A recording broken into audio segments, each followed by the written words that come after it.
G'day, it's your old mate Father Simon coming to you again from the Triumph Bar and Brewery. It's Thursday evening and we're about to head into one of the most sacred times of the Christian year, the Easter weekend.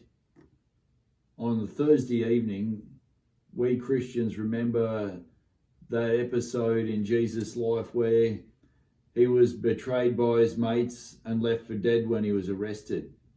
And before all that went down, he shared a meal with them, the most holy meal in the Jewish calendar, the Passover meal. And having a meal with someone in that day and age was a sign that you're at peace with them. And this is the remarkable thing. Jesus knew that they'd pike out and leave him for dead, and he knew one of them would betray him. And yet he sat there and shared a meal with them and had a few beers with them as well. I mean, who does that? This is the courage and the character of Jesus, that he'll eat and drink even with people who will become his enemies shortly afterwards. Because you know what? He loves everyone, no matter who they are and no matter what they do. So Jesus was having a feed with these blokes, and at the end of that feed, he realised something, that his Father had put all power in the universe into his hands. The power of God, the power that created the universe was in his hands. So what did Jesus do with that kind of power? He could have snapped his fingers like Thanos and rewritten reality, just like in Avengers Endgame. Could have done whatever he wanted with that power. He could have just completely wiped everything out and started again. But no, there's something precious about the story of this world and about the lives of every single one of us, and he chose not to do that, but to keep going with the story and to make all things well and all things good through the hard road that was laid out before him.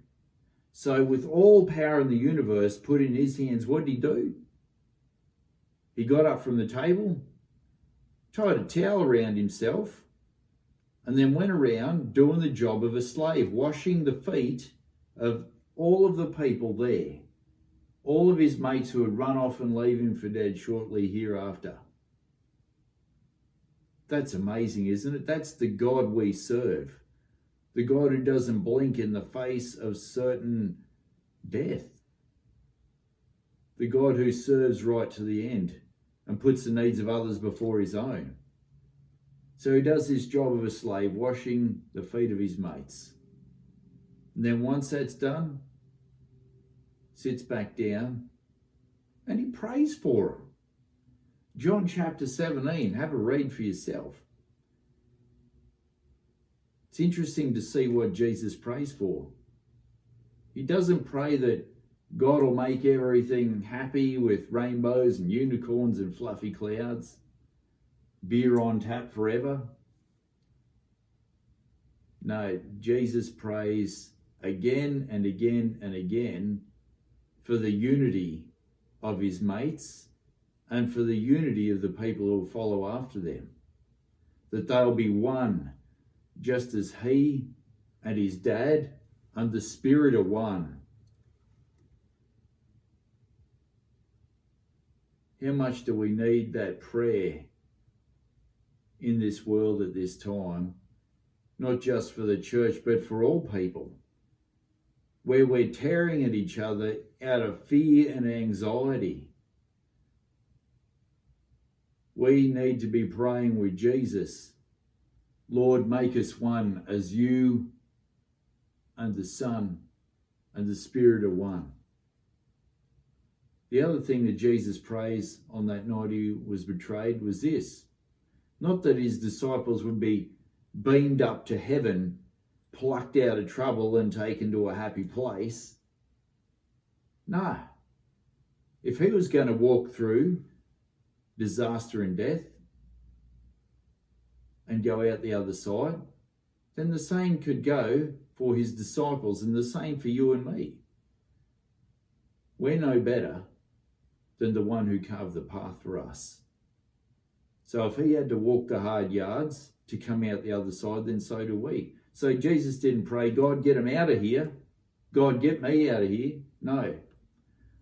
He prayed that we would be protected from the enemy, from the evil one, and that he wouldn't get a knife blade between us, that we would stay united. So he prayed for our protection and he prayed for our unity.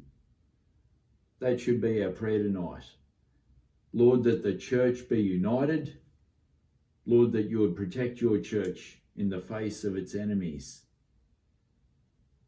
Not for our own sake, but so that we may be fit, healthy and able to serve the world, just as Jesus served his mates by washing their feet and served the world through everything he's given it.